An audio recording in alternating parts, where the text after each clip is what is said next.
Hey everybody, Vosby here. Welcome. I've just woke up and I saw a new video from Au5, which is almost always exciting. Au5 is a very reliable source of interesting decisions about synthesis.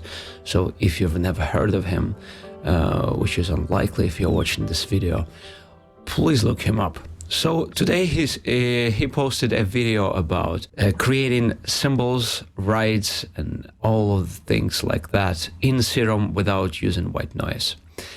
These are some of the results he gets there.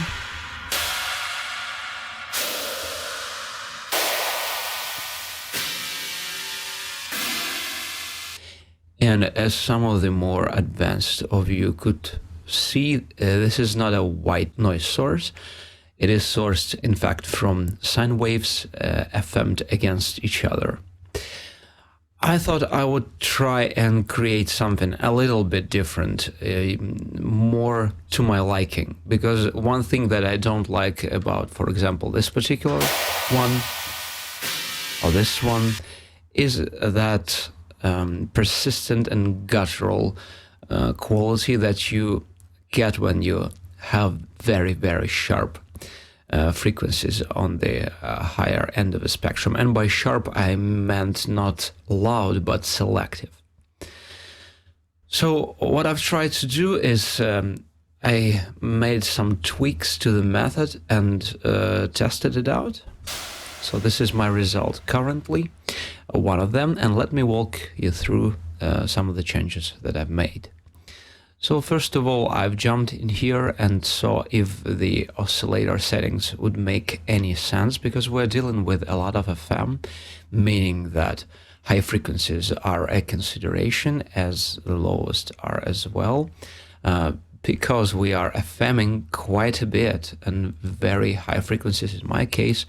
We could be mindful of that. But what I found is it's not much of a difference, although it is definitely present. As you always would get with Serum, with 1x, you would see an increase of high frequency energy. And sometimes it's not a good thing at all. You're better off with your equalizer. But in here, it's almost a matter of taste, and you can't really hear it behind the filter. I really like 4x though, and the feeling I'm after is this organic and open type of sound. So the next thing I did was jump from just sine waves to this kind of combination of harmonics. This way I am able to go way higher on my modulator or carrier if I need to. And that's what I wanted to do. As you can see, I have a little bit different settings there than Austin had. With unisons, they are not cranked as high. And also I tried to experiment with range. And the end result sounds very much like white noise, which you should expect from your high frequency FM. Let me turn everything off. So what I was interested in is, would I get very similar results if I were to just use something like this? Turns out I would.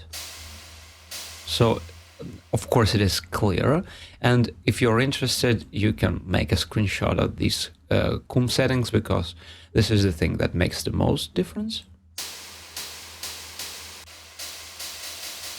In my opinion, also you should look into the attack.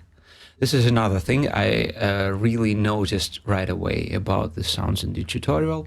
When I see my rides on a waveform, I really can note that they have a very sharp attack up front, and then just the amplitude itself falls off. Which is what I tried to recreate here, although the sharpest graphs in here, I did not like them at all. So I tried to do it this way.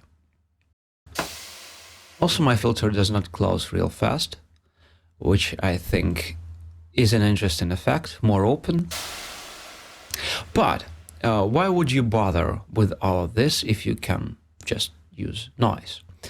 So interesting thing is messing with FM.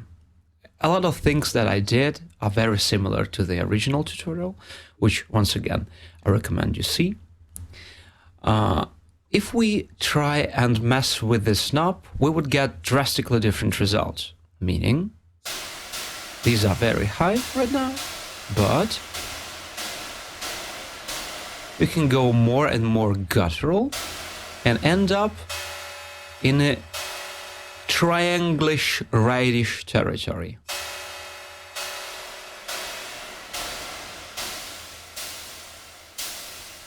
This to me is a very convincing splash, and I like the idea that I can manipulate the tone without tweaking equalizers and all of that stuff, that just from the source I get different temperature.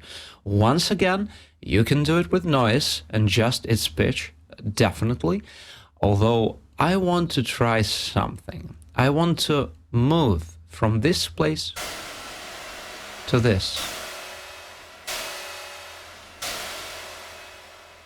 which is something you would definitely be hard-pressed to do with just one wave source, unless you create it that way, of course.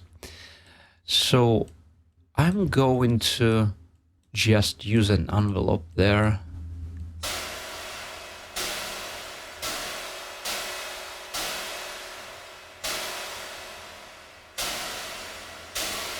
And try this one.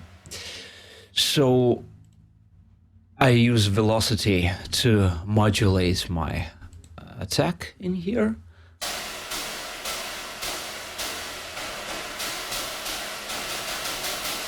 As you can see, it makes all the difference. And for me, I find that this is quite enough to be able to use it musically. Like this. And a thing I wanted to add is for some people who would like to try and employ the technique, but get different results. First of all, if you've never created anything in any sense, particularly what I mean is any cymbals and hi-hats, you should try and copy-paste some of those envelopes and ideas to a noise source or a sample source, because granular synthesis can give you wonderful results in this area, for example. And another thing I wanted to show to you was my first patch, which is very, very different, very closed, and much more synthetic. But perhaps you are after this kind of sound. If you would turn your carrier pitch way down, you would get this very slow result.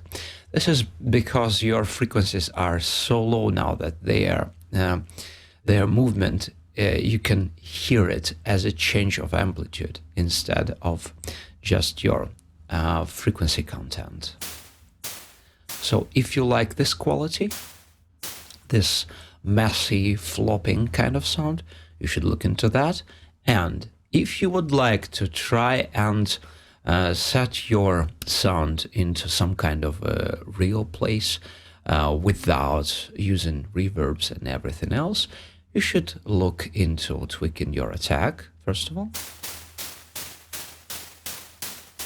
See, in here you definitely get very synthetic, very sharp. And just by taking it down this much, you already get a result. And also I find that this little bump, of course, creates an illusion of a room. Because maybe that's the place where your resonance would exactly lie. Okay, guys and girls, thank you for watching. I hope you enjoyed it. I hope it helps. Have a good day. It was Vospi from Russia. Let's stay.